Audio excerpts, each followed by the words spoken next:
Bonjour et bienvenue dans le podcast NBA Corner où nous allons parler aujourd'hui de la victoire des Nuggets dans le troisième match des finales NBA. Une victoire qui leur permet de récupérer l'avantage du terrain sur le Heat de Miami. On aura également un mot sur l'avenir de Chris Paul à Phoenix. Sans tarder, c'est Charles qui nous rejoint et que je salue. Bonjour Charles. Salut Josh, salut à tous. Tu m'avais manqué Charlie. Ah, ça faisait quelques jours. Ça fait plaisir de te dire bonjour, ça fait plaisir de te retrouver. Ah bah écoute, c'est bien gentil, c'est toujours un plaisir de parler NBA. Yes, Charlie, on va commencer ce podcast vite fait en parlant de Chris Paul. On est en train de voir que c'est les gros chantiers quand même là du côté des Suns. Il y a eu l'excellent, de mon point de vue, recrutement de Frank Vogel à Phoenix.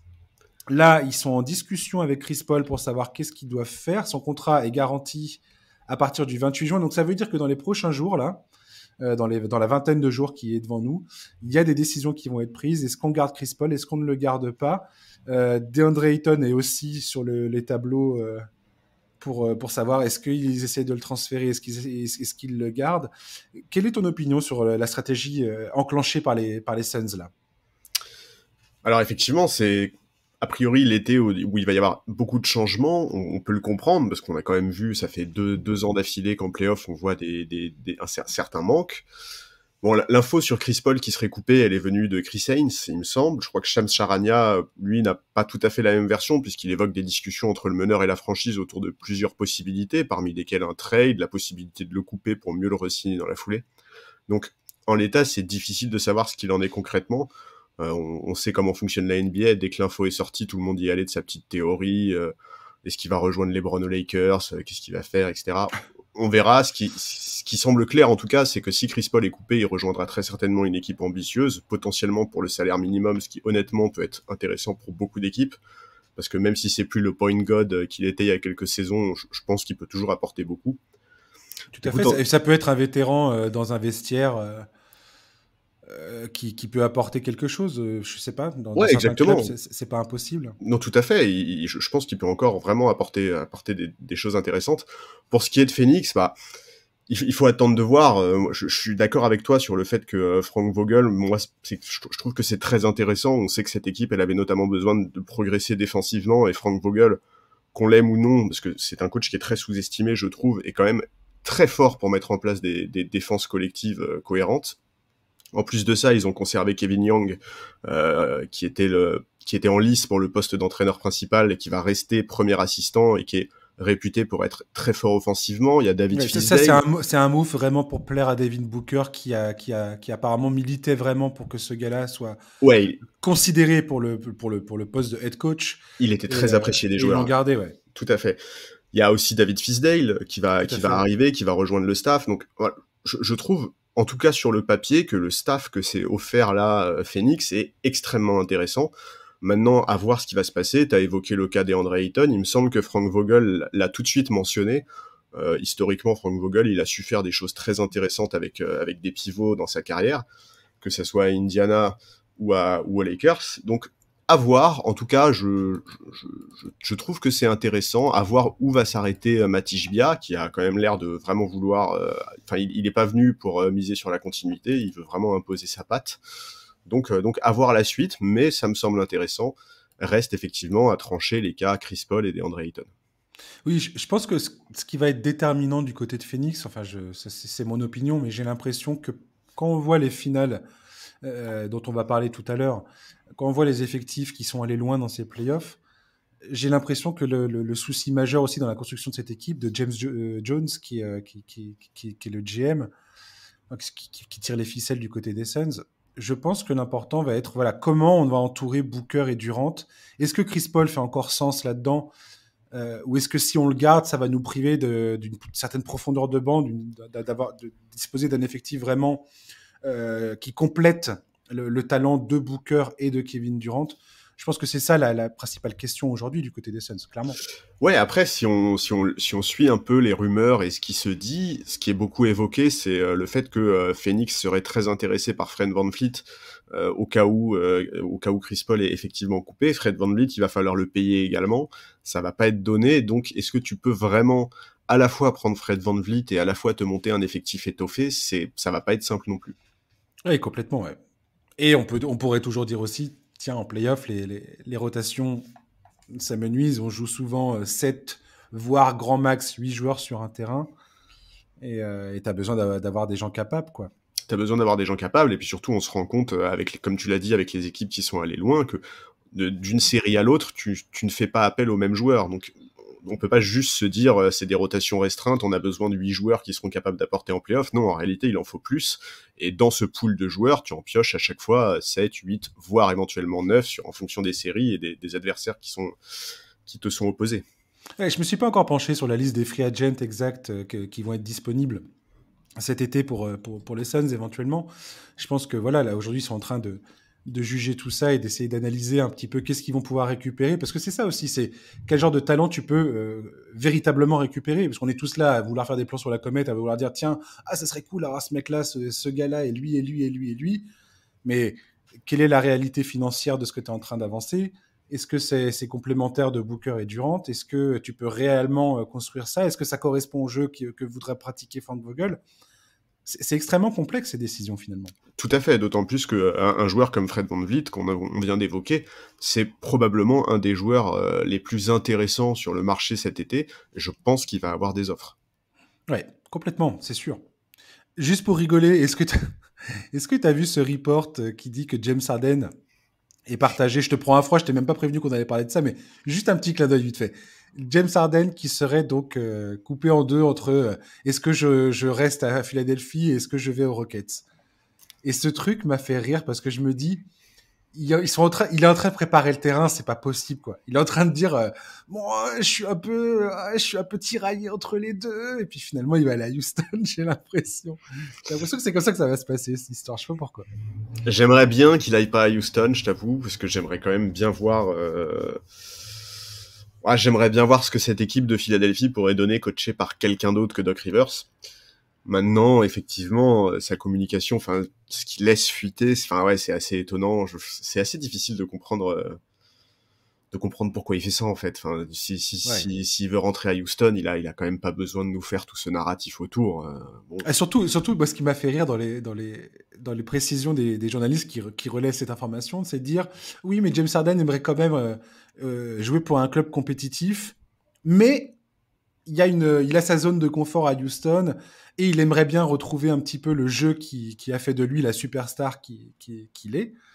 Mais attends. Et en fait, quand j'ai vu ça, je me suis dit attends, ça sent quand même l'arnaque totale, cette histoire, quoi. Non mais oui, mais d'accord, mais la fin de cette phrase, elle a aucun sens, parce que d'abord, James Harden, aujourd'hui, physiquement, il ne peut plus faire ce qu'il faisait il y a 4-5 ans à Houston. Ensuite, que le jeu du Houston d'aujourd'hui, bah, c'est pas du tout le jeu du Houston sous James Harden. Enfin, tu vois, ça n'a aucun sens de dire ça.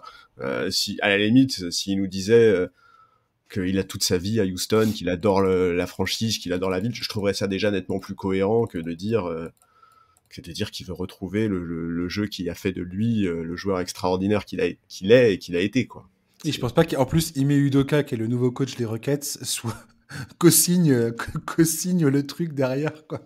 Enfin, avec Mike D'Antoni, à la limite, c'était potentiellement c'était tout à fait possible, puisque Mike D'Antoni était un coach très très offensif. Ime Udoka, voilà, on sait très bien que défensivement, il sera très exigeant. Enfin, je sais pas. Oui, on verra bien. On sait que James Harden s'entend très bien avec le proprio des Rockets, Fertitta, et que c'est là que le lien se crée le plus, en fait. Oui, mais Houston, à un moment, s'il décide de nommer Ime Udoka, il faut aussi lui laisser les coups des franches pour développer cet effectif. Et est-ce que vraiment Ime Udoka, aujourd'hui, il estime que avoir un James Harden dans son équipe, c'est l'idéal pour développer des jeunes? C'est aussi ça la vraie question, en fait, parce que on ne parle que de la volonté de James Harden. Qu'est-ce qu'il en est aujourd'hui du côté de Houston, concrètement? Mais complètement. Enfin bref, on verra bien comment tout ça va se résoudre. Cet été va être drôle. Ça fait tellement longtemps que cette rumeur de Houston traîne maintenant. Enfin, je vais dire depuis plusieurs mois maintenant. Non mais vraiment cet été, on va entre les cas Harden, Kyrie, Chris Paul, cet été, ça va être très très drôle, je pense. On va pas parler de Kyrie. C'est promis, chers auditeurs, on va pas parler de Kyrie. Non. Vous avez déjà entendu et lu probablement tout ce qu'il y avait à lire là-dessus. C'est absurde et ça ne mérite pas d'être traité. En tout cas, c'est pas moi qui vais le faire. Je vous invite à aller ailleurs, voir un petit peu ce qui s'est dit, mais voilà, il y a rien. Charles, on parle du Game 3 entre Denver et Miami. Avec plaisir. Allez, c'est parti. Deux stars qui répondent présents dans un match clé des finales NBA. Jamal Murray et Nikola Jokic sont devenus le premier duo à enregistrer un triple-double avec au moins 30 points inscrits de l'histoire de la Ligue, tout match confondu, régulière, play-off. Nikola Jokic se permettant même de poster une ligne de stats jamais vue dans l'histoire des finales NBA avec au moins 30 points, 20 rebonds et 10 passes décisives. Mais ça, ce n'est qu'une stat, comme dirait le pivot serbe. C'est en défense et dans l'engagement physique que ce match a avant tout été gagné côté Nuggets. Des qualités essentielles s'ils veulent venir à bout de cette équipe de Miami qui a pour habitude de gagner en s'imposant dans ces deux catégories, qui n'apparaissent pas dans les lignes de stats, dans les box scores, mais qui sont pourtant déterminantes pour remporter un titre NBA. Ce match a également été une sorte de rite de passage pour le rookie de Denver, Christian Braun, dont les 15 points et l'énergie communicative sur le terrain ont été une des clés de la victoire, surtout à un moment où d'autres joueurs des Nuggets sont complètement passés à côté de leur match.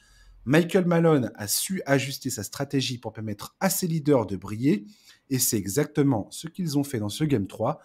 Charles, quels sont les principaux enseignements à retenir de cette rencontre selon toi ? Déjà, on attendait une grosse réaction de Denver après la perte du match 2 à domicile. C'était important de pas laisser Miami prendre la confiance après avoir récupéré l'avantage du terrain. Et Miami a plutôt bien démarré le match, d'ailleurs, dans le sillage d'un Jimmy Butler qui, je crois, marque 10 points dans le premier quart-temps. Mais voilà, cette nuit, Butler et Adebayo étaient trop esselés, c'est clair, il leur a manqué ce troisième homme capable de scorer. Struss et Vincent, notamment, ont été dans le dur, ils sont à 3 sur 17 en cumulé, il me semble, donc 2 sur 10 à 3 points. Alors, il y a eu une petite lueur d'espoir dans le deuxième quart-temps. On s'est dit à un moment qu'on était reparti pour un Caleb Martin game. Il met 8 points sur la période, mais il a pas pu continuer à ce rythme. Et voilà, dans l'ensemble, Miami a shooté à 37%. C'est très insuffisant, même si ce manque d'adresse a longtemps été compensé par la très grande propreté de leur jeu, parce qu'ils ont perdu seulement 4 ballons dans tout le match, dont 3 dans le troisième quart-temps. Donc, c'est te dire à quel point avant, c'était extrêmement propre. Mais voilà, c'est clair qu'avec ces pourcentages-là, c'est trop compliqué d'espérer quoi que ce soit. Et en face, on a vraiment senti Denver en maîtrise. On sait que il me semble que depuis le début de ces playoffs, ils ont jamais été menés dans une série. Et voilà, ils ont montré à quel point cette nuit ils étaient sereins. Leur deuxième mi-temps, elle est quasiment parfaite. Offensivement, c'est très très fort. Défensivement, c'est très très bien. Tu l'as dit, Jokic et Murray ont écrit l'histoire. Bon, même Mike Malone l'a dit à l'issue du match, il a dit que c'était de loin la meilleure performance de Jokic et Murray en tant que duo depuis leur début, et c'est au meilleur moment dans un des matchs, sinon le match le plus important de leur carrière. Et moi je vais rajouter un chiffre, parce que t'as déjà évoqué des chiffres hallucinants, mais si je me trompe pas, à eux deux, ils cumulent 66 points, 31 rebonds, 20 passes. Si tu prends tout le 5 titulaire de Miami en face, c'est 66 points, 25 rebonds, 12 passes. Donc, c'est quand même hallucinant.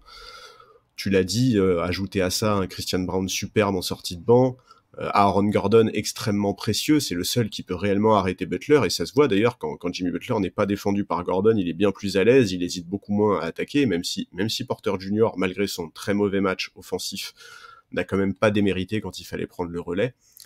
Mais voilà, tu l'as dit, Mike Malone a fait les bons ajustements, Denver a trouvé le moyen de prendre la zone de Miami à défaut, en s'appuyant notamment sur leur domination au rebond pour installer un jeu rapide. Et ils les ont détruits au rebond. Ils les ont détruits à l'intérieur, dans la raquette. Ouais. Tu parles du rebond 58-33 pour Denver en termes d'avantage au rebond. Oui. C'est absolument colossal. Autre truc, c'est les points inscrits dans la raquette, 60 pour Denver, 34 pour Miami, et ça n'a rien à voir avec le nombre de tentatives. Les Nuggets tentent 48 tirs dans la raquette, le Heat en tente 46. En fait, c'est le pourcentage de réussite dans la raquette qui est défaillant côté Miami. Ils sont à 37% dans la raquette, 17 sur 46, ce qui est le septième pire pourcentage en termes de performance dans la raquette de n'importe quelle équipe dans n'importe quel match cette saison. Donc c'est vraiment une performance moindre. Et ça souligne quoi ? Ça souligne aussi la défense de Denver, qui a été vraiment au rendez-vous. Et une autre chose que j'ai envie de souligner pour le coup, parce que là, c'est l'occasion parfaite pour le dire, Nikola Jokic, défensivement, Et Jimmy Butler, et c'est marrant parce qu'il en a déjà parlé dans une des conférences d'après-match, après le premier ou le deuxième match, je sais plus.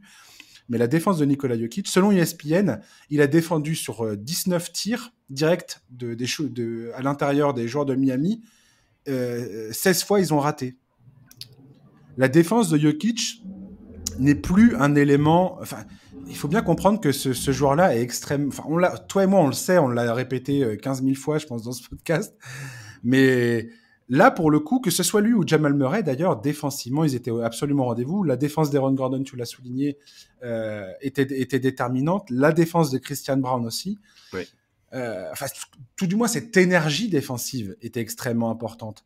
Et c'est beaucoup là que ça s'est joué dans cette rencontre. Oui, et puis il y a un autre élément en fait, c'est que quand ton meilleur rebondeur, c'est Nikola Jokic, en fait, c'est une différence énorme par rapport à n'importe quel autre. En fait, quand t'es Miami, c'est un gros problème parce qu'il y a aucun autre intérieur en NBA qui est non seulement capable de prendre plus de 20 rebonds, mais en plus qui relance extrêmement rapidement. Avec sa vision de jeu hors norme et sa qualité de passe de mutant, c'est un énorme problème parce que ça permet à Denver de prendre la défense de Miami à défaut en leur laissant pas le temps de se replacer. Et d'ailleurs, Spoelstra en a parlé après la rencontre. Il a eu une petite phrase en disant que ça lui donnait des migraines et en gros que Jokic avait tellement de possibilités pour disséquer la défense adverse que ça dépassait complètement les simples schémas et les systèmes. C'est bien au-delà de ça. Et effectivement, quand on le comprend, quand on voit la rencontre de l'année dernière, l'équation, elle semble insoluble. Ils se sont fait, tu l'as dit, massacrer dans la raquette. Denver s'est régalé en transition. Et c'est aussi pour ça que cette domination aussi large au rebond, c'est un énorme handicap. Et voilà, et quand tu regardes la capacité de Denver à varier leur jeu offensif, à attaquer constamment là où ça fait mal, c'est aussi ça le gros problème pour Miami qui, depuis le début de ses playoffs, qu'on le veuille ou non, a souvent joué des attaques qui avaient du mal à s'adapter, à sortir de leur circuit préférentiel, que ce soit les Bucks, les Celtics ou les Knicks, c'est des éléments qu'on a à chaque fois évoqués. Mais là, il se retrouve face à une équipe qui, en s'appuyant sur ses fondamentaux, n'a absolument aucun souci à varier les plaisirs, à s'adapter à la défense proposée par Spoelstra. Et c'est insoluble vraiment comme équation, d'autant plus que Murray est également parfait. On parle beaucoup de Jokic, mais franchement, Jamal Murray, c'est hallucinant ce qu'il fait. Il peut attaquer le cercle, tirer à mi-distance, à 3 points. En pick and roll, il est extrêmement dur à prendre. Il est extrêmement bien utilisé par son équipe, qui mise beaucoup sur sa relation avec Jokic. Et d'ailleurs, la NBA a sorti les chiffres du match de cette nuit. Sur les 42 écrans que les Nuggets ont posés pour Jamal Murray, 32 l'étaient par Jokic. C'est impossible de défendre un tel duo, surtout dans un soir où quasiment tout leur réussit. Ce qui est assez marrant d'ailleurs, c'est qu'ils génèrent à peu près 1,1 point par pick and roll quand il y a cette doublette de Murray-Jokic. Ce qui est pas énorme en vérité. C'est pas fou comme ça. C'est pas tu te dis pas, oh mon Dieu, quand ils passent sur ce pick and roll, Murray-Jokic, ils sont inarrêtables. C'est très bon. C'est une très bonne façon pour eux de trouver des points, de générer des points. C'est pas non plus une arme destructrice absolue. Mais ça leur permet, là, c'est vraiment, ce match 3, c'est vraiment les deux stars de Denver qui sont un peu esselés quand même, et on va en parler tout à l'heure, du manque de l'absence totale de production offensive de KCP, de Michael Porter Jr., de Bruce Brown. Ils marquent un panier chacun dans cette rencontre, tous les trois là. Ouais. C'est assez hallucinant. Le meilleur joueur, le troisième meilleur marqueur de cette équipe, c'est un rookie, Christian Brown, qui, je tiens à le souligner aussi, Michael Malone, bravo. Oui. Parce que il a préparé ce joueur toute la saison, il lui a donné des minutes. Je crois qu'au mois d'avril, il tournait à peu près à 20 minutes par match, Christian Brown.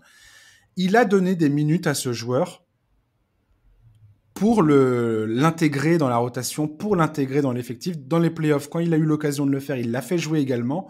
Il ne l'a pas enterré sur le banc de manière à le ressortir tout d'un coup du panier en disant « bah tiens, vas-y, maintenant, essaie de nous sortir quelque chose ». Non. Il l'a toujours maintenu dans une rotation, il a maintenu sa confiance, il a maintenu le fait que « tiens-toi prêt, tu pourras être utilisé à n'importe quel moment, à des moments clés de notre parcours ». Et c'est exactement ce qui s'est passé. Et ça, je trouve que c'est parfois un aspect qu'on souligne pas assez dans le coaching. Et j'applaudis vraiment Michael Malone d'avoir pensé à... Parce que là, il récolte complètement les fruits de ça, en fait, avec Christian Brown. Ouais, je suis d'accord. Effectivement, Christian Brown a fait un match super parce qu'au-delà de ses 15 points, il est à 7 sur 8 au shoot. Enfin, c'est extrêmement propre. T'as parlé de de son intensité, de l'énergie qu'il met. Honnêtement, c'est vraiment, il fait des playoffs extrêmement intéressants, Christian Brown, et bravo, effectivement, bravo à Michael Malone pour l'avoir mis dans dans ces conditions-là. Mais bon, voilà, t'as évoqué le problème enfin, le fait que Jokic et Murray étaient un petit peu isolés. Que dire de Bam Adebayo et Jimmy Butler? Il y a Tout à fait. personne, il y a absolument Complètement. personne à Miami sur le match de cette nuit qui dépasse les 10 points, mis à part eux. Il y a Caleb Martin qui est à 10 points, Qui dont a 10 8. points, c'est tout, ouais. Ouais, mais il met 8 points dans le deuxième quart-temps, et puis C'est après, il ça. disparaît, si tu veux. C'est vraiment un très très gros problème pour cette équipe. Il faut absolument que Jimmy Butler et Bam Adebayo soient plus épaulés. Et d'ailleurs, Bam Adebayo fait pour le moment des finales vraiment très très intéressantes. Offensivement, on l'attendait pas forcément dans ces standards-là, et pour le moment, lui, il n'y a pas grand-chose à se reprocher. J'en ai déjà parlé dans les précédents podcasts concernant cette finale. Pour moi, la clé à Miami, c'est vraiment leur capacité à générer des shoots à 3 points. Ouais, Ils arrivent tout le temps à trouver ça, et là, ils étaient à 31% de réussite, je crois, dans cette rencontre. Ce qui n'est pas assez pour eux. Il faut vraiment qu'ils soient dans voilà, dans les pourcentages qu'ils affichent depuis le début de ces playoffs, c'est-à-dire la meilleure équipe de toute la ligue, de tous ces playoffs à 3 points. Et quand ils plantent pas les tirs, ça devient plus compliqué parce que ça enraye tout, en fait. Et je trouve que Denver a très bien réagi. Autant dans le Game 2, ils se sont fait totalement martyriser par les shooters de Miami. Autant là, il y avait vraiment des close-outs qui étaient beaucoup plus appropriés de la part de la défense de Denver. Et c'est ce qu'apportait également Christian Brown. Si tu regardes bien sa vitesse de déplacement sur les tireurs extérieurs du Heat, ça faisait toute la différence. KCP et Michael Porter Jr. n'ont quasiment pas joué de la fin de match. Michael Porter n'a pas joué 1 minute dans le 4e quart-temps, je crois.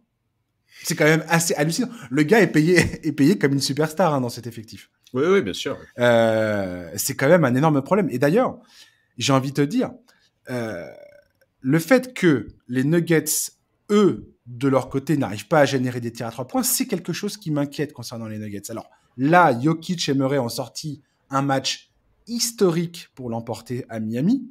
Ils l'ont plutôt bien emporté. Ils ont extrêmement bien défendu. Et voilà, c'est une victoire très importante qui récupère l'avantage du terrain, ok. Mais si Michael Porter Jr. et KCP notamment n'arrivent pas à régler la mire, notamment pour le Game 4, ça restera un problème compliqué à gérer pour les Nuggets. Là, ils ont marqué 5 3 points, 5 sur 18. D'accord ? J'ai trouvé un chiffre là-dessus. C'est le troisième plus bas total de tirs à 3 points inscrits par Denver cette saison. Jusqu'alors, sur les 5 matchs précédents, ils étaient à 2 victoires, 3 défaites. C'est-à-dire qu'à partir du moment où ils ne rentrent pas des tirs, Denver, c'est quand même assez compliqué pour eux de remporter un match. Et je trouve que la défense de Miami est extrêmement forte pour les empêcher de prendre ces tirs de trouver des tirs à 3 points. Ils sont jamais confortables, en fait.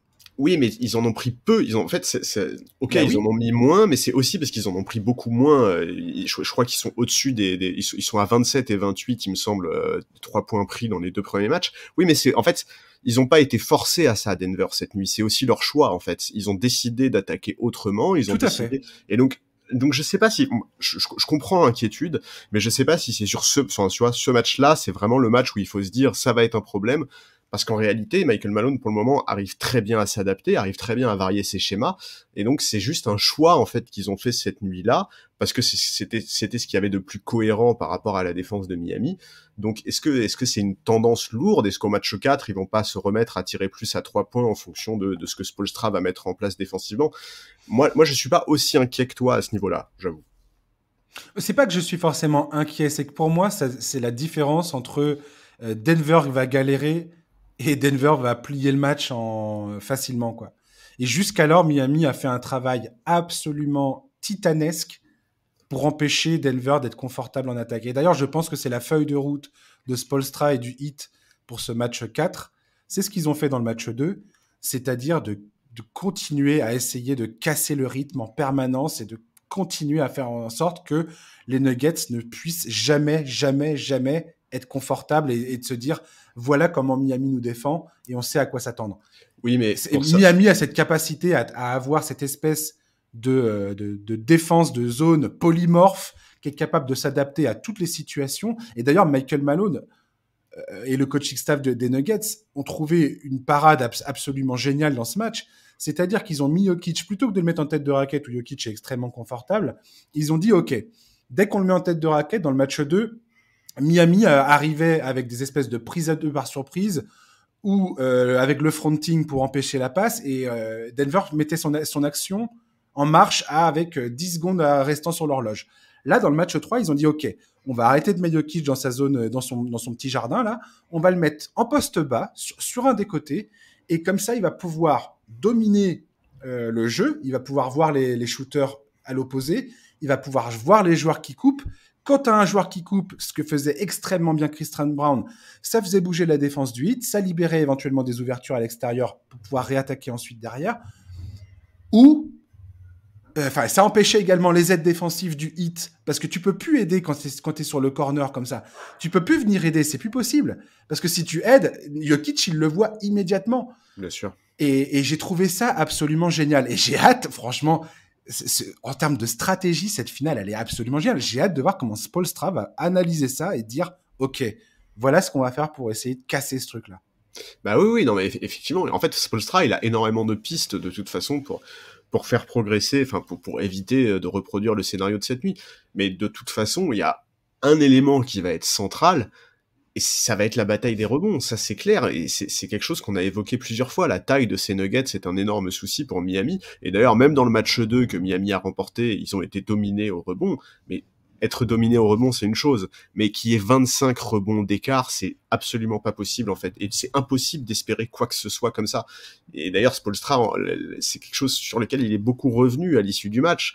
Il a évoqué le fait que dans les moments clés de la rencontre, c'est toujours Denver qui a su remporter les batailles physiques au rebond. C'est également eux qui ont quasiment remporté toutes les situations au sol avec des ballons qui traînent, et c'est un peu problématique parce que en fait, c'est l'identité même de Miami, normalement, de répondre présent dans l'intensité. Moi, je pense par exemple à Butler. La nuit dernière, Butler, il a pris que 2 rebonds, il me semble, sur le match. Et honnêtement, sur certaines situations, moi, je l'ai trouvé vraiment moins tranchant que d'habitude. Il y a eu des batailles au rebond où je l'ai pas trouvé très combatif. Et c'est extrêmement étonnant parce que cette intensité, cette aptitude à faire des efforts constamment, à ne jamais, jamais, jamais lâcher l'affaire, ça fait normalement partie de l'identité de cette équipe. Mais la nuit dernière, ça a vraiment été compliqué dans ce domaine. Et parce que Butler s'est montré aussi beaucoup plus agressif offensivement. Il a pris 16 shoots dans la première mi-temps dans le Game 3. Il en a pris 14 au total dans le Game 1 et 19 au total dans le Game 2. Il a marqué 28 points, c'est son plus haut score de tous les playoffs. Enfin, de tous les playoffs, de toute la série, pardon. Parce qu'il a planté quand même 56 points dans les dents des Bucks. Oui. Non, mais ce que je veux dire, c'est que moi, j'ai du mal à comprendre. Moi, ça m'amuse le comment dire, la légende playoff Jimmy, tout ça, le Jimmy game. Ah tiens, il faut que Jimmy plante 40 points, 50 points, je sais pas quoi. Enfin bref, Jimmy Butler depuis le début de ses playoffs joue extrêmement juste. Tout à fait, oui. Il joue extrêmement juste. Il fait franchement des matchs. C'est du bonheur de voir jouer ce gars. C'est la courroie de distribution de l'intégralité de leur attaque. C'est parce que il pénètre et que la défense réagit à toutes ces pénétrations qu'il trouve des shoots pour tous les autres. C'est lui qui est à l'origine de quasiment toute l'attaque. Et Adebayo aussi qui est capable de faire cette passe. Le fait que ces deux joueurs-là soient à ce point probants à la passe et dans la distribution et dans le fait de créer des shoots pour les autres, c'est ce qui fait marcher cette équipe. C'est ce qui font qu'ils sont en finale NBA aujourd'hui. Et est-ce qu'on aura un Jimmy game ? Je sais pas, mais je suis d'accord avec toi. Est-ce que le fait qu'il soit beaucoup plus agressif offensivement à chercher son tir dans ce match a peut-être freiné Jimmy dans l'énergie sur les autres trucs, sur les à côté, on va dire, comme au rebond. Tout à l'heure, tu voulais rendre hommage à Jamal Murray. Rendons hommage à Jamal Murray sur le fait qu'il prenne 10 rebonds. Ouais. Il prend 10 rebonds. Ouais. Et si tu regardes les stats de Jamal Murray dans ses playoffs, alors attends, je les ai notés, je vais essayer de les retrouver.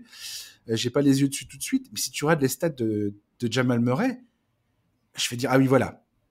Sur sa série de playoffs, il est à plus de 27 points par match, quasiment 7 passes décisives, quasiment 6 rebonds par match.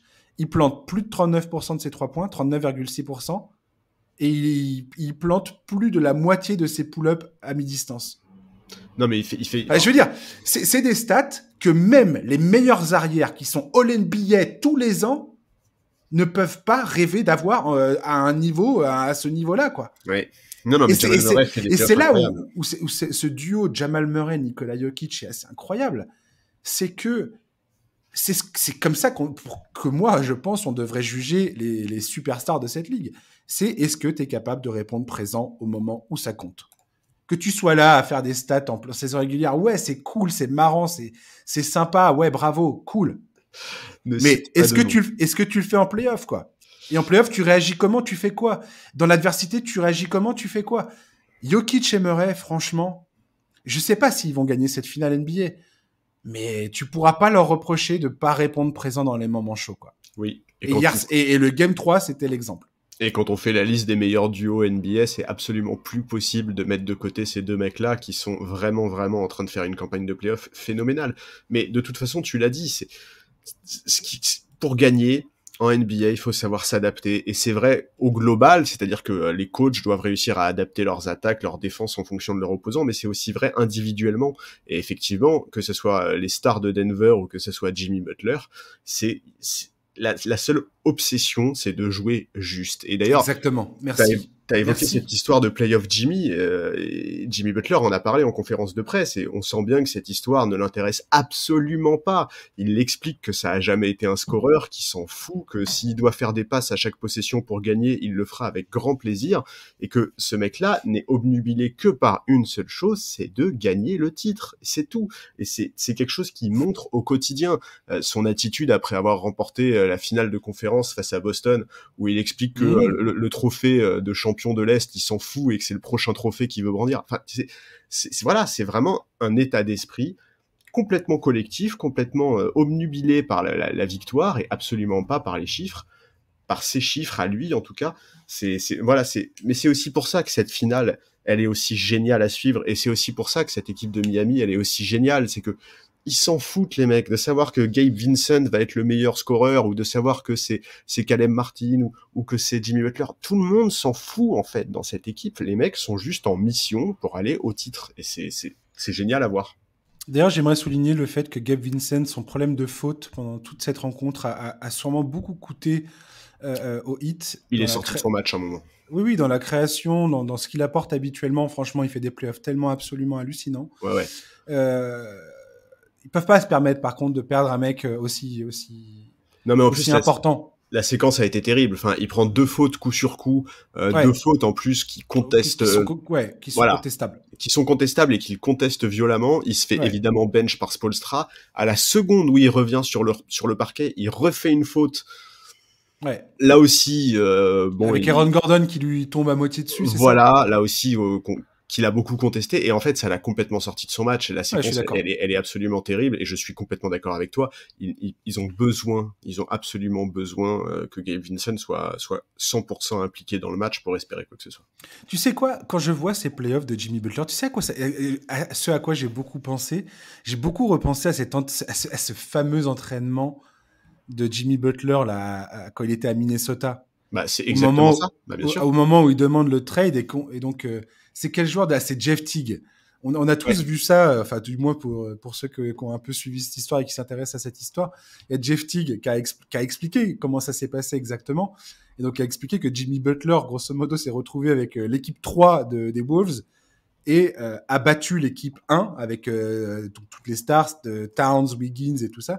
Il les a pliés avec l'équipe 3 des Wolves. Voilà.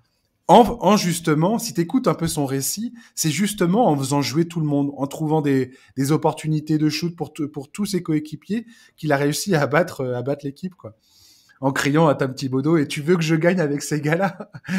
Et trop drôle, en fait, parce que je me dis, la force de Butler, j'aimerais que ça passe pas inaperçu aux yeux des fans, ce truc-là. Bah, bien sûr. La beauté de son jeu, à la création et à quel point il ne force jamais rien et le fait qu'il soit capable d'imposer sa volonté à la création et d'aller chercher. On l'a vu dans le Game 2, en fin de match, quand il fallait marquer des paniers importants, quand il fallait répondre présent, quand tout le monde a les genoux qui cognent et qui a les mains qui tremblent, Jimmy est là, quoi. C'est Et voilà. c'est un des leaders, mais au sens vraiment leadership les plus extraordinaires de la ligue, en fait, Jimmy Et Butler. tout à fait. Et l'entraînement dont tu parles, c'était en 2018, je crois, ou en 2019. En fait, c'est hallucinant parce que à cette époque-là, il a tabassé les Wolves avec une équipe de second couteau. Ça a fait rire tout le monde comme anecdote. Hmm. En 2023, 5 ans plus tard, il a tabassé toute la conférence Est avec une équipe de second couteau. Tu Ouais, te rends compte, c'est hallucinant. Et moi, je mais me grave. souviens très bien que quand Jimmy Butler quitte Philadelphie pour signer à Miami, il y a une grande question pour beaucoup d'observateurs, c'est est-ce que Jimmy Butler est un franchise player? Est-ce qu'il est assez fort pour être le leader d'une équipe ambitieuse? Est-ce qu'on a vu ces dernières années une réponse aussi claire? C'est hallucinant ce qu'il fait depuis qu'il est à Miami. Ah, mais C'est moi, je me suis. l'incarnation du franchise player. S'il y a un mec qui s'est complètement trompé concernant Jimmy Butler à un moment de sa carrière, c'est moi. Enfin, franchement, on en a déjà parlé, toi et moi. Ouais, ouais. Mais je me suis totalement fourvoyé sur ce mec-là. Je pensais pas que c'était ce joueur-là. Je pensais pas qu'il avait ces épaules-là, qu'il avait ça en lui, tu vois, ce truc-là. Ouais, et c'est fou parce qu'en fait, ce mec Et n'a fait que progresser tout au long de sa carrière. ouais, Il a ouais. progressé offensivement, il a progressé dans la distribution, il a progressé dans son comportement, il a progressé dans son leadership, il a progressé à tous les niveaux, et il a fini par arriver à Miami, presque pas en tant que produit fini, parce que à Miami, il continue à progresser, mais il est arrivé au meilleur endroit pour lui, pour grappiller les derniers éléments qui lui manquaient pour devenir vraiment, enfin vraiment, je te dis, pour moi, c'est un exemple, c'est un exemple en termes de franchise player, ce mec. Ouais, et je pensais vraiment à la sortie de cette histoire de Minnesota que c'est quelqu'un qui avait une énergie un peu destructrice et pas Bien du tout sûr. en fait. Il a une énergie communicative, il arrive à mener un groupe et à emmener un groupe avec lui. On le voit. Et d'ailleurs, je rigole parce que je me dis avec pareil, je radote. Je pense que je dis ça à chaque podcast, mais ça me fait tellement rire le fait que le Heat arrive en finale NBA avec cette équipe. C'est Et je, incroyable. et je suis un propriétaire et je paye des dizaines de millions de dollars en luxury tax pour me payer un effectif qui passe pas le premier tour. Je me dis, mais regardez cette équipe. Ouais. Pas besoin d'avoir des gars qu'on paye des 1000 et des 100. En fait, il faut avoir voilà. Miami, ils ont un coach all-time et un leader et un franchise player, All voilà, time. all-time. Le Ah mec ouais, qui est all devenu time. ça. Et Adebayo, qui me. Non, et puis, Bref, et puis c'est Adebayo, on voit à quel incroyable. point c'est important parce que tu vois en termes d'image, enfin on va pas en faire des tonnes là-dessus parce que c'est une Non, non. péripétie, mais les déclarations de Damien Lillard là, c'est hier je crois où il explique qu'aujourd'hui s'il devait signer dans une autre équipe, Miami serait la destination rêvée. Mais tu m'étonnes. Et moi, je suis n'importe quel joueur de la ligue. Mais n'importe quel joueur, je veux dire, un peu intéressé par le fait de gagner, tu vois, un joueur qui est vraiment, qui est animé par la victoire et qui rêve de ça, mais même un Chris Paul. Enfin, moi, tu vois, si demain Chris Paul se fait couper par les Suns, j'appelle Spoelstra et je lui dis, s'il te plaît, s'il te plaît, laisse-moi venir. Tout le monde doit avoir Ouais, envie de je venir pense là-dedans. qu'ils viennent de gérer les 10 années à venir, clairement. Mais bien sûr. Tant que cette équipe est en place avec Riley et tout ça, et longue vie à Pat Riley, bien évidemment, Ouais. mais tant que ce club-là, les Spoelstra, les Riley sont là, je veux dire, t'es une superstar, tu vois le travail accompli depuis 4 ans, et Non, et plus puis, même, enfin depuis un bon moment maintenant. Tu te dis, mais c'est exactement ça qu'il me faut. Si je veux réussir la suite de ma carrière, potentiellement, c'est l'endroit où je dois aller, quoi. mais bien sûr. Et vraiment, Spoelstra, je sais que vous en avez déjà parlé au moment de la preview, etc., etc. Mais les playoffs qu'Eric Spoelstra fait, moi, ça fait une vingtaine, 15-20 ans que je suis vraiment la NBA. J'ai pas souvenir d'avoir vu un coach me donner à ce point-là la sensation. En fait, il est dans la zone, Spoelstra, quoi. C'est dingue, ces playoffs. C'est hallucinant. On a l'impression qu'il se plante jamais, qu'à chaque fois qu'il fait des ajustements, c'est les bons. Enfin, vraiment, l'impression que me laisse Eric Spoelstra sur cette campagne de Hmm. playoffs, c'est hallucinant. J'étais déjà fan de ce mec-là, mais alors là, là, je me dis Je vraiment qu'il est je très, sais très, très, très fort. je sais plus où j'ai vu ça, mais comme quoi les assistants coachs de Denver, enfin le coaching staff de Denver, se tapaient des nuits blanches à cause de Spoelstra parce qu'ils sont toujours là à se dire, mais qu'est-ce qui va nous servir à manger pour le prochain match, quoi? Ouais, Où est-ce qu'il va venir retrouver nos failles? Qu'est-ce qu'il va nous proposer dans les dents pendant le match, la minute d'après, la seconde d'après? Enfin, oui, d'ailleurs, mais enfin, tu vois, la défense. que j'ai trouvé absolument phénoménal dans le Game 2 du Heat pour contrer le jeu de Denver, et à quel point ils arrivent à mettre les Nuggets dans un inconfort absolu, ce qui est vraiment leur marque de fabrique, c'est vraiment leur identité, on en parlait tout à l'heure. Est-ce qu'on réalise la condition physique qu'il faut avoir pour défendre à ce niveau d'engagement pendant les minutes que ces gars-là jouent? Je veux dire, et le Heat est réputé pour ça. Le Heat, ils sont réputés pour avoir des entraînements de dingue, pour travailler une condition physique de dingue, avec ce fameux quota là de 10% de masse graisseuse, Ouais. Qui a valu à Kyle Lowry des moqueries à plusieurs reprises, bref. Mais comme quoi, en fait, il y avait vraiment un accent mis sur la condition physique. Et ben, quand tu vois la façon dont les joueurs du Heat arrivent à appliquer les consignes de Spoelstra, qui sont, mais c'est herculéen l'effort qu'on leur demande de produire, quoi. Ouais. C'est ce truc-là, ça me semble être une donnée tellement importante. C'est pas un jeu vidéo. Les gars courent à 100% d'engagement quasiment à chaque seconde qu'ils se trouvent sur le terrain. C'est d'une exigence physique et mentale, et surtout être capable de gérer à la fois la fatigue et de garder toute sa lucidité. C'est quelque chose. Putain, mais quand je vois ça, mais je me dis, mais ces joueurs, putain, bravo, quoi. Ouais. Ouais, non, mais c'est clair, hein, c'est une donnée qui est extrêmement importante. Mais bon, écoute, tu l'as dit, les assistants coach de Denver en sont réduits à faire des nuits blanches. Eh ben, ça vaut le coup, parce que on a mis l'accent sur le brio et le génie d'Eric Spoelstra.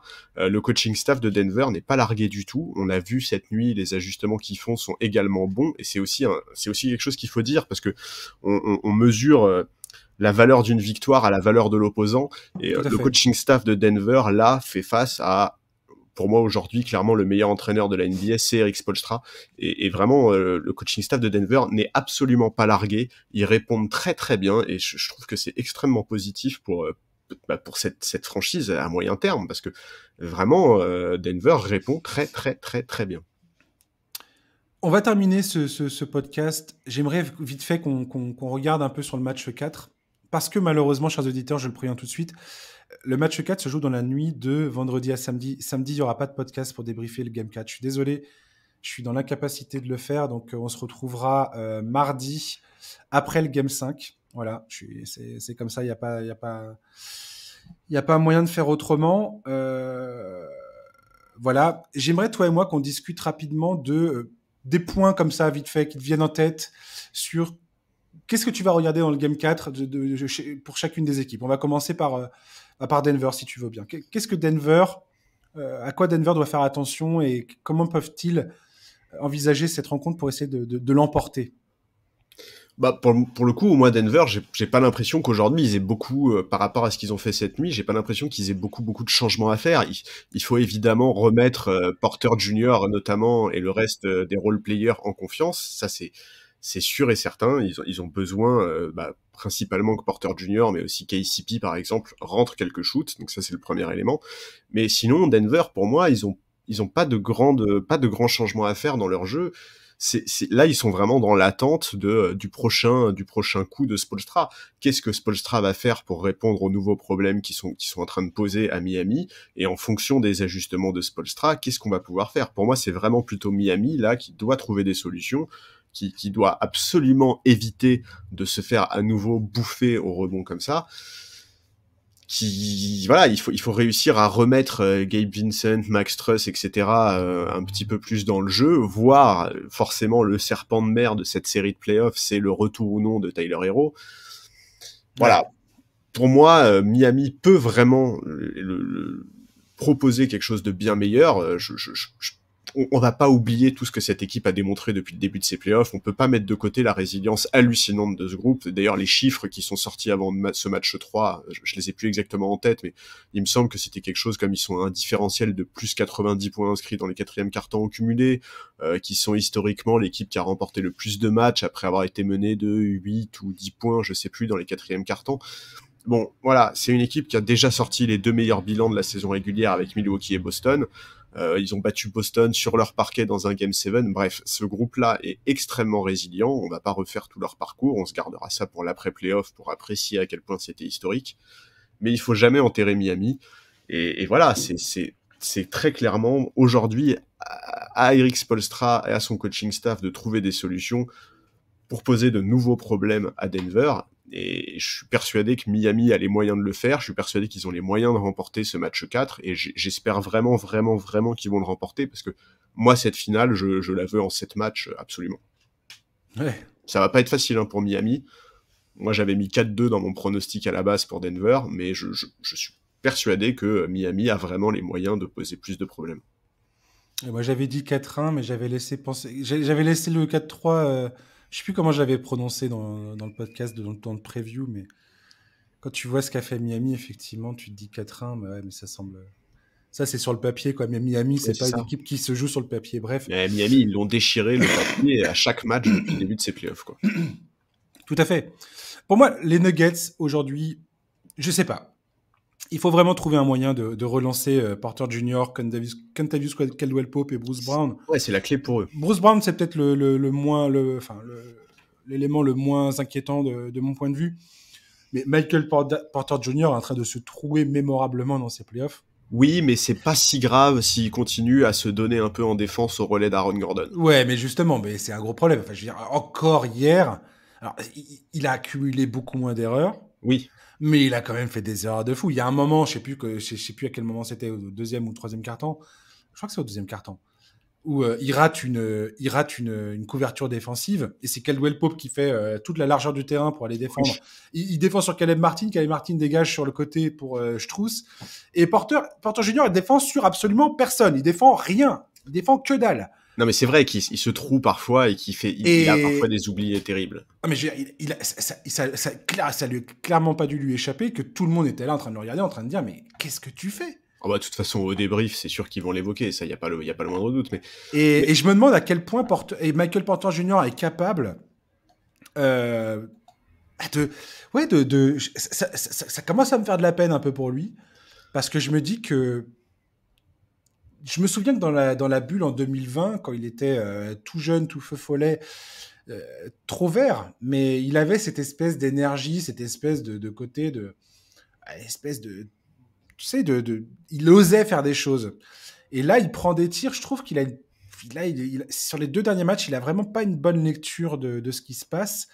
Et il laisse sa misère offensive influencer son énergie défensive. Et c'est une très mauvaise chose. Kentavious Caldwell-Pope, je suis très étonné de ces 2 derniers matchs. Et j'espère vraiment pour lui, parce que c'est vraiment un joueur que j'adore et pour qui j'ai énormément d'estime. Et j'ai du mal à croire que ça va perdurer.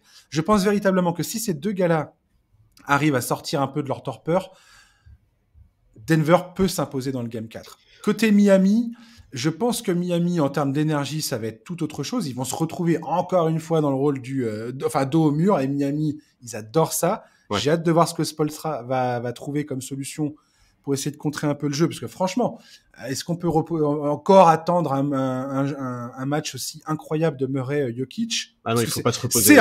C'était un match incroyable. Je veux dire, ils sortent un match jamais vu, quasi dans l'histoire. Donc, tu peux pas attendre ça encore une fois.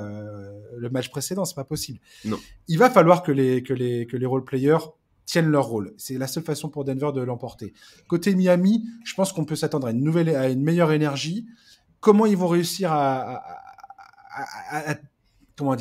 tourner autour de la défense de Denver pour essayer de planter leur shoot. Et pareil, le Game 2, si tu regardes, t'as plein de choses contestées qui sont rentrées. Donc, je pense que pour l'instant, Miami nous a démontré que l'adresse, ça va, ça vient, mais la plupart du temps, ça vient. S'ils font un bon match à 3 points, ça devrait bien se passer pour eux. Très franchement, j'en suis persuadé. Et je suis comme toi. Moi, j'ai donné 4-1, mais j'en ai rien à péter. Franchement, j'ai envie que cette série, en termes d'ajustement, en termes de match en match, c'est un pur délice. C'est fascinant. J'adore ces finales NBA. Et voilà, j'ai hâte de voir ce que ça va donner. Ouais, et vraiment, je suis triste pour les gens il y a eu beaucoup, quand l'affiche a été connue, il y a beaucoup de gens qui ont dit qu'ils allaient même pas regarder parce que c'était pas du tout une bonne affiche, que c'était pas du tout digne d'une finale NBA. Bah, franchement, je suis triste pour ces gens-là parce que ils ratent quelque chose de vraiment, vraiment intéressant. Et je suis globalement d'accord avec ce que tu as dit. Et Porter Jr., j'ai juste ajouté un dernier truc, c'est que il est quand même très fréquemment défendu par des joueurs plus petits que lui, et il doit beaucoup plus sanctionner ça. Pour le moment, c'est quelque chose qu'il a vraiment du mal à faire dans ses finales. Non, mais là, il a un problème de spacing. Il se place pas bien. Ouais. Il y a 2-3 fois où j'ai vu Jamal Murray. J'ai pas noté ça pour le coup dans mes annotations de match. Mais où tu vois Jamal Murray qui lui fait signe de la main du style, mais casse-toi, va sur le corner, va plus profond, parce que là, non seulement tu ramènes un défenseur, mais en plus, l'équilibre du terrain n'est pas bon, quoi. Ouais.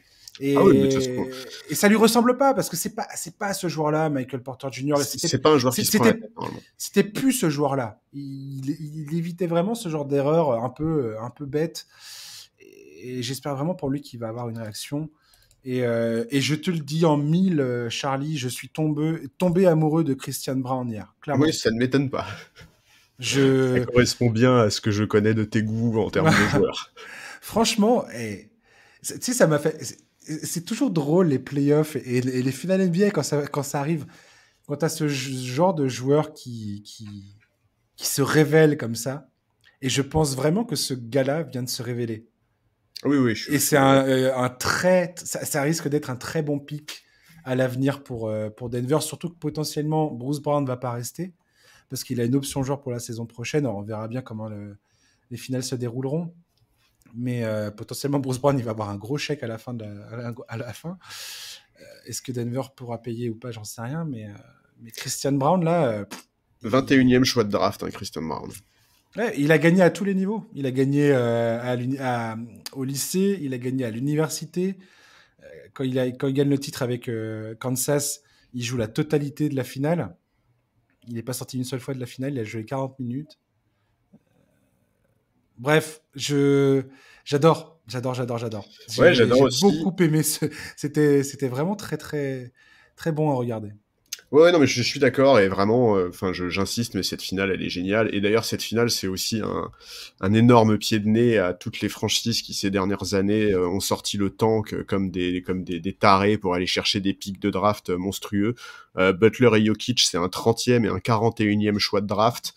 Bon, voilà, c'est aussi une petite leçon là-dessus pour dire, les gars, une construction cohérente, c'est pas forcément une construction où tu enchaînes les saisons à 10 victoires.